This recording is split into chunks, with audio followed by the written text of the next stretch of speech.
welcome back. So, if you watched our last video, you already know the deal. Alex speaks perfect textbook English. Thank you. And it sounds a little stiff. Haha, less thank you. But that's exactly why we're here. Today we're doing round 2.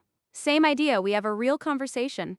Alex says something grammatically correct, and I show you how a native would actually say it, and more importantly, why. Because it's not just about swapping words. It's about understanding the feeling behind the phrase. Exactly. Today's idioms are all about everyday life, emotions, energy, stress, all that fun stuff. I am prepared. Already found one? Let's go. Okay, so this week has been exhausting. I need to sleep more this weekend. Totally valid, but a native would probably say I really need to catch some Z's this weekend. Catch some Z's? Where do the Z's come from? So in comic books and cartoons, when a character is sleeping, they always show Z's floating above their head, like Z's. It became slang for sleep itself. So catching some Z's just means getting some sleep. So it's casual? Very casual. You'd say it to a friend, text it, use it in a relaxed conversation. I'm gonna catch some Z's before the party tonight. It also sounds like you're looking forward to it, more fun than just I need to sleep. I didn't catch enough Z's last night. I kept waking up. Perfect. Natural and relatable. Speaking of the party, my friend Marcus is coming. He is a person who talks too much. Every conversation with him is very long. Ha ha ha. Oh, Marcus? Yeah, you'd say Marcus could talk the hind legs off a donkey. That is a very strange image. It is, and that's why it works. It's so vivid and exaggerated that it perfectly captures someone who just never stops talking. The idea is that this person talks so much, so persistently, that they could literally wear down a stubborn donkey just by talking at it. It sounds both affectionate and a little complaining at the same time. Yes, that's exactly the tone. It's not mean, it's almost said with a smile. I love her, but she could talk the hind legs off a donkey. Very British in origin, but people use it everywhere. My uncle could talk the hind legs off a donkey. Family dinners last 4 hours. Haha. Every family has that person. And actually, before the party, I was very nervous. I didn't know many people who were going to be there. I had butterflies in my stomach. Oh, this one I've heard, but I was never sure. Is it only for nervousness? Great question. It's actually for that specific fluttery feeling. Not just fear, but anticipation mixed with nerves. You get butterflies before a job interview, before going on stage, before a first date. It's that physical sensation in your stomach when something big or uncertain is happening. So it can be exciting nervousness, not just bad nervousness.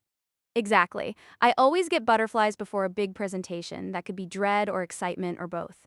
The phrase holds all of that beautifully, and everyone immediately knows what you mean because it's so physical and real. She said she had butterflies the whole morning before her wedding. Perfect. Absolutely perfect use.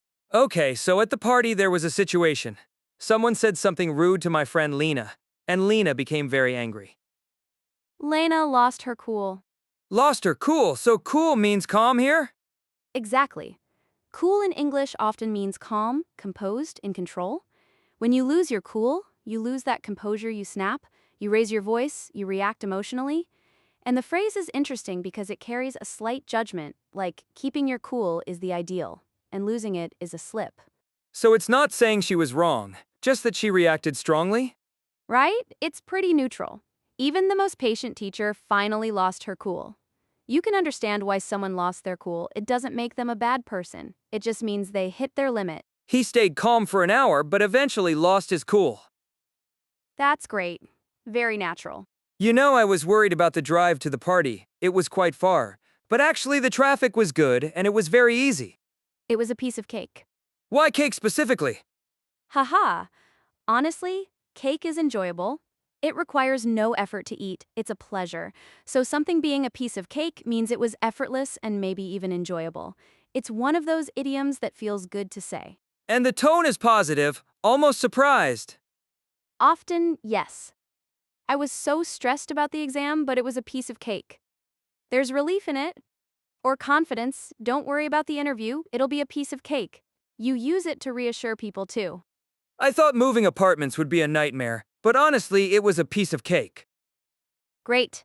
And everyone smiles a little when they hear that phrase. It's one of the cheerful ones. Actually, the reason I was so tired this week, I had a lot of work. Every day I was very busy with emails and meetings and deadlines. I was absolutely swamped. Swamped like a swamp? Water? Yes. Imagine being pulled underwater by a swamp. You're overwhelmed, you can't move freely, everything is pulling at you. That's exactly what it feels like when work piles up. Swamped is great because it's one word that carries the weight of everything.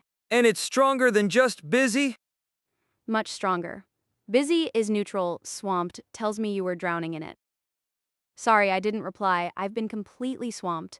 People use it in work emails, texts, conversations. It's very common and always understood. The whole team was swamped after the product launch. Exactly right. That one word paints the whole picture. And I saw my friend Carlos at the party. He looked very sad. I think he has some problems at home. Carlos looked really down in the dumps. Down in the dumps, like a rubbish dump? Actually, dumps here is an old word for a low, gloomy mood. It goes back to the 1500s.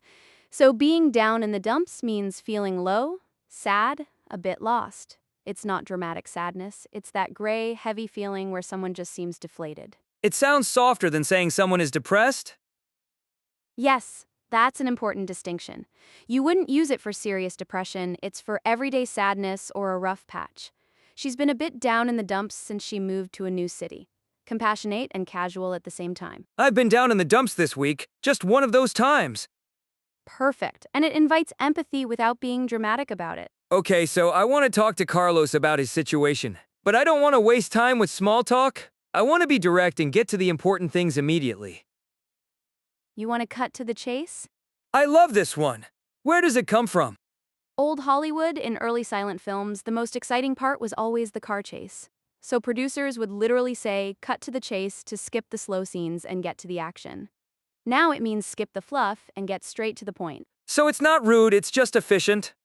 Exactly, it's direct, not aggressive. I'll cut to the chase, we need to talk about the budget. Or can we cut to the chase here? It actually signals that you respect the other person's time. He cut to the chase and told me exactly what the problem was. Great. And in professional settings, people actually appreciate when someone cuts to the chase, it shows confidence. So I decided I will try to talk to Carlos tonight. I don't know if it will help, but I will try my best. I'll give it my best shot. Shot like a photograph or a gun? More like sports, think of taking a shot in basketball or football. You aim, you give everything you have, and you let it go. Give it your best shot means you're committing fully, even if the outcome isn't guaranteed, and that uncertainty is built into the phrase.